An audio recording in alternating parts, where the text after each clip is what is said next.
ജീവിതത്തിലെ പ്രകാശം എന്താണ്?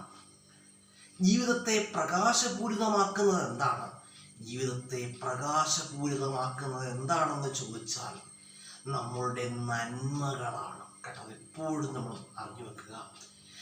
ജീവിതത്തെ പ്രകാശപൂരിതമാക്കുന്നത് എന്താണെന്ന് ചോദിച്ചാൽ നമ്മളുടെ നന്മകളാണ് നമ്മുടെ ജീവിതത്തെ എന്താക്കി മാറ്റുന്നത്? പ്രകാശപൂരിതമാക്കി മാറ്റുന്നത്. ഞാൻ നേരത്തെ പറഞ്ഞുകൊണ്ട് ജീവിതം എന്ന് പറയുന്നത് എന്താണ്? ആ പ്രതിസന്ധികളുടെ ഒരു കൂടാണ്. ആ ജീവിതത്തിൽ എപ്പോഴെങ്കിലും നമ്മുടെ ജീവിതത്തിൽ ഇരുട്ട് വ്യാപിക്കുന്ന സമയത്ത് നമ്മുടെ ജീവിതത്തിൽ വെളിച്ചമായി മാറുന്നത് എന്താണ്? നമ്മുടെ നന്മകൾ മാത്രമാണ് കേട്ടോ. അത് എപ്പോഴും നമ്മൾ മനസ്സിലാക്കണം. ജീവിത പ്രതിസന്ധികളെ അതിജീവിക്കുവാൻ നമ്മെ സഹായിക്കുന്നത് എന്താണെന്ന് ചോദിച്ചാൽ അതെന്താണ്? നമ്മൾ ചെയ്യുന്ന നല്ല പ്രവൃത്തികളാണ്, അല്ലെങ്കിൽ നമ്മളുടെ നന്മകളാണ്. നമ്മുടെ ജീവിതത്തിൽ എപ്പോഴും സത്യസന്ധത പുലർത്തുക. സത്യമുണ്ടെങ്കിലേ ഭാഗ്യമുള്ളൂ എന്നാണ് കേട്ടോ. സത്യവും ഭാഗ്യവും ഏതനുപാതത്തിലാണ്? നേരനുപാതത്തിലാണ് എന്ന് വേണമെങ്കിൽ നമുക്ക് പറയാം. എവിടെ സത്യമുണ്ടോ അവിടെ എന്തുണ്ട്? ഭാഗ്യമുണ്ടെന്നാണ് കേട്ടോ. അപ്പൊ നമ്മളൊക്കെ ചോദിക്കും, നമ്മളൊക്കെ ജീവിതത്തിൽ ഒരു കള്ളങ്ങൾ പോലും പറയാത്തവരാണോ? ആണോ? നമ്മളൊക്കെ ജീവിതത്തിൽ ഒരു കള്ളങ്ങൾ പോലും പറയാത്തവരാണോ? നമ്മൾ എപ്പോഴും മനസ്സിലാക്കേണ്ട ഒരു സംഗതിയാണ്, മറ്റൊരാൾക്ക് ദ്രോഹമുണ്ടാകുന്ന ഒരു കള്ളങ്ങളും പറയുവാനോ പ്രവർത്തിക്കുവാനോ പാടില്ല. അതെപ്പോഴും നമ്മൾ ജീവിതത്തിൽ മനസ്സിലാക്കണം. നമ്മളുടെ കണ്ണുകൾ കൊണ്ട് കാണുന്നതോ അല്ലെങ്കിൽ ചെവികൾ കൊണ്ട് കേൾക്കുന്നതോ ഒന്നും ആകണമെന്നില്ല സത്യം. ഈ സത്യം എന്ന് പറഞ്ഞാൽ എന്താണ്? സത്യം എന്ന് പറഞ്ഞാൽ നമ്മുടെ കണ്ണുകൾക്കും ചെവികൾക്കുമൊക്കെ അതീതമാണ്. ഒരു എക്സാമ്പിൾ വേണമെങ്കിൽ ഞാൻ പറഞ്ഞുതരാം. കന്യാകുമാരി എന്നൊരു സ്ഥലമുണ്ട്. കന്യാകുമാരി. ഈ കന്യാകുമാരിയിൽ ചെന്ന് കഴിഞ്ഞാൽ നമുക്ക് കാണാനായിട്ട് കഴിയും, രാവിലെ കാണാനായിട്ട് കഴിയും, സൂര്യൻ കടലിൽ നിന്നും ഇങ്ങനെ ഉയർന്നു പോകുന്നു. വൈകുന്നേരം ഒരു 6 മണിയൊക്കെ ആകുമ്പോൾ നമുക്ക് കാണാൻ കഴിയും, സൂര്യൻ കടലിലേക്ക് വന്ന് താഴുന്നു എന്ന് നമുക്ക് കാണാനായിട്ട് കഴിയും. നമുക്ക് നമ്മൾ കണ്ണുകൾ കൊണ്ട് കാണുമ്പോൾ നമുക്ക് അങ്ങനെ തോന്നും, സൂര്യൻ കടലിൽ താഴുന്നതായിട്ടും അല്ലെങ്കിൽ സൂര്യൻ കടലിൽ നിന്നും ഉയർന്നു പോകുന്നതായിട്ടും നമുക്ക് തോന്നും.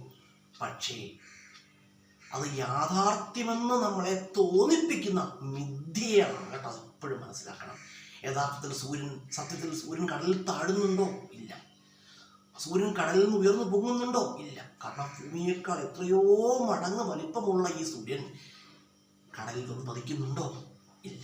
അതാണ് ഞാൻ പറഞ്ഞത്, സത്യം നമ്മളുടെ കണ്ണുകൾക്കും ചെവികൾക്കും ഒക്കെ അതീതമാണ് കേട്ടോ. അതെപ്പോഴും നമ്മൾ മനസ്സിലാക്കണം.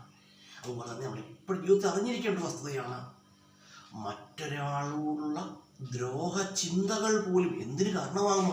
അധപ്പതനത്തിന് കാരണമാകുമെന്നാണ് കേട്ടോ. അത് എപ്പോഴും നമ്മൾ മനസ്സിലാക്കണം. നമ്മൾ ഒരു വ്യക്തിയോടും എന്ത് പാടില്ല? ദ്രോഹചിന്തകൾ വെച്ചു പുലർത്താൻ പാടില്ല കേട്ടോ. അതൊക്കെ എപ്പോഴും നമ്മൾ മനസ്സിലാക്കേണ്ട ഒരു കാര്യമാണ്. അതുപോലെ നമ്മൾ മനസ്സിലാക്കേണ്ട മറ്റൊരു സംഗതി, മറ്റുള്ളവർ നമ്മെക്കുറിച്ച് എന്ത് വിചാരിക്കുന്നു എന്ന് കരുതി നമ്മൾ എന്ത് ചെയ്യാൻ പാടില്ല? വെറുതെ ദുഃഖിക്കുവാൻ പാടില്ല, അല്ലെങ്കിൽ വ്യാകുലപ്പെടുവാൻ പാടില്ല. മറ്റുള്ളവർ നമ്മെക്കുറിച്ച് എന്ത് വേണമെങ്കിലും വിചാരിച്ചോട്ടെ, അതിൽ യാതൊരു കാര്യവുമില്ല. നമ്മുടെ ലക്ഷ്യം നന്മയുള്ളതും സത്യമുള്ളതുമാണെങ്കിൽ നമ്മൾ എന്ത് ചെയ്യേണ്ട ആവശ്യമില്ല, ഒന്നിനെയും കേട്ടോ അതിനെക്കുറിച്ചൊന്നും ഓർത്ത് നമ്മൾ വ്യാകുലപ്പെടേണ്ട ആവശ്യമില്ല. പക്ഷെ ഒരു കാര്യം പ്രത്യേകം മനസ്സിലാക്കണം, നമുക്ക് ശരിയെന്ന് തോന്നുന്ന കാര്യങ്ങൾ ജീവിതത്തിൽ പ്രവർത്തിക്കുക. ഞാൻ നേരത്തെ ഒരു വീഡിയോയിൽ പറഞ്ഞിട്ടുണ്ട്, നമുക്ക് ശരിയെന്ന് തോന്നി പ്രവർത്തിക്കുന്ന കാര്യങ്ങൾ എന്താകാൻ പാടില്ല? വേറൊരാൾക്ക് എന്തായി മാറാനും പാടില്ല, ദ്രോഹമായിട്ട് മാറുവാനും പാടില്ല കേട്ടോ. അത് എപ്പോഴും നമ്മൾ ശ്രദ്ധിക്കണം. നമ്മൾ 100% ശരിയെന്ന് തോന്നി പ്രവർത്തിക്കുന്ന കാര്യങ്ങളിൽ പോലും ചിലപ്പോൾ എത്രയോ മൈന്യൂട്ടായ എത്രയോ തെറ്റുകൾ ഒളിഞ്ഞിടപ്പുണ്ടാകും. അത് നമ്മൾ മനസ്സിലാക്കണം. അപ്പം നമ്മുടെ ജീവിതത്തിൽ നല്ല ചിന്താഗതികൾ വെച്ച് പുലർത്തുക. നല്ല ചിന്തകൾ വളരുവാൻ നമ്മൾ എന്ത് ചെയ്യാം? നല്ല ചിന്തകൾ നമ്മൾ വളർത്തിയെടുക്കുക, നല്ല ചിന്താഗതികൾ നമ്മളിൽ വളർത്തിയെടുക്കുക കേട്ടോ.